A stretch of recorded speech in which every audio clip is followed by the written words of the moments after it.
Salut et bonsoir et bienvenue dans votre chaîne. Donc, dans cette vidéo, je vais vous montrer comment tester une ligne triphasée en absence du marquage des fils et sans multimètre. Donc, nous avons une ligne triphasée, comme vous le voyez, 3 phases plus neutre, mais les fils ne sont pas marqués. On ne sait pas lequel est le neutre et la phase, ou bien les phases, parce que nous avons 3 phases. Donc nous avons un neutre, 3 phases, mais ils ne sont pas marqués, même les couleurs sont de même couleur. On ne peut pas déterminer la phase et le neutre dans ce cas. Donc, dans ce cas-là, on n'a pas de multimètre, mais on a besoin de déterminer le neutre. Qu'est-ce qu'on va faire? Nous allons prendre 2 lampes, on va les mettre en série. On va les brancher en série, comme vous voyez sur le schéma. Donc nous avons une lampe et une deuxième lampe, on les a mis en série de cette façon-là. Vous voyez?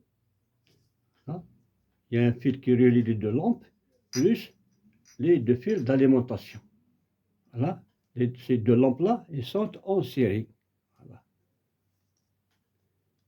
Donc, les 2 lampes, donc nous allons commencer fil par fil. Par exemple, nous allons mettre les nœuds de lampes qui sont branchés en série entre le premier fil et le deuxième fil. Si les 2 lampes éclairent d'une façon normale, donc éclairage normal, dans ce cas-là, vous êtes entre 2 phases, c'est-à-dire on est sous 380 volts. Les 2 lampes-là sont allumées d'une façon normale, éclairage normal, donc ils nous donnent 380 volts, c'est-à-dire entre 2 phases.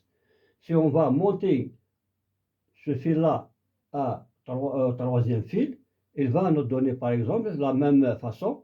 Donc les lampes vont s'allumer d'une façon normale. Donc ici aussi, on est sous 380 volts, c'est-à-dire on est entre 2 phases. Donc dans ce cas-là, on a déterminé nos 3 phases. Donc celle-là c'est une phase, celle-là c'est une phase, celle-là c'est une phase. Donc il nous reste le dernier. On va mettre l'une des 2 3 phases. On va par exemple brancher un fil sur le fil du milieu et l'autre fil des lampes sur le 4e fil. Dans ce cas-là, nos 2 lampes vont s'allumer en veilleuse. Ils vont nous donner un éclairage faible. Donc, c'est-à-dire, on est sous une tension de 240 volts, c'est-à-dire on est entre phase et neutre. Donc, le 4e fil, c'est le neutre. Les trois autres fils, ce sont les phases. Donc, c'est de cette façon-là qu'on va déterminer le neutre et les phases dans un circuit triphasé en absence de marquage des conducteurs et aussi lorsqu'on n'a pas un multimètre.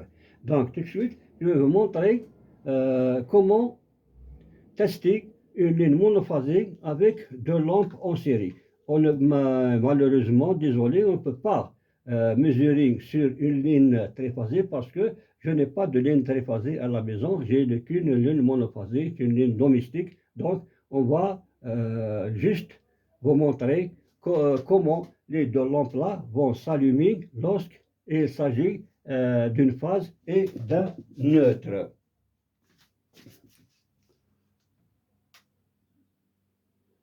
Donc nous avons nos 2 lampes qui sont branchées en série, comme vous le voyez. Il y a un fil qui relie les 2 lampes et nous avons 2 sorties. Une sortie de la première lampe, une sortie de la deuxième lampe. Donc ces 2 lampes-là, on va les mettre sur une ligne monophasique, sur phase et neutre, c'est tout ce qu'on a. Donc je n'ai pas, comme je viens de dire, je n'ai pas de ligne triphasique pour tester une ligne triphasique. Donc on va la tester juste sur une ligne monophasique. Regardez-moi, sur une phase et neutre. Voilà. Vous voyez? Donc les 2 lampes fonctionnent faible, éclairage faible, éclairage veilleuse. Dans ce cas-là, ça veut dire qu'on est entre une phase et un neutre. Donc c'est une tension de 240 volts. Si les 2 lampes fonctionnent d'une façon normale, c'est de l'éclairage fort, ça veut dire on est entre deux phases, c'est-à-dire c'est 380 volts. Donc c'est de cette façon-là qu'il faut tester une ligne triphasique avec deux lampes en série. Mais il faut faire très attention, on ne doit jamais tester une ligne triphasique avec une seule lampe. Ou bien, attention, il ne faut pas les mettre en parallèle, il faut les mettre en série. Donc, je vous remercie pour votre attention et j'espère que vous avez profité de cette expérience et comme d'habitude, n'oubliez pas d'abonner à cette chaîne pour nous encourager et aussi d'activer la cloche pour recevoir toujours du nouveau. Et à très bientôt.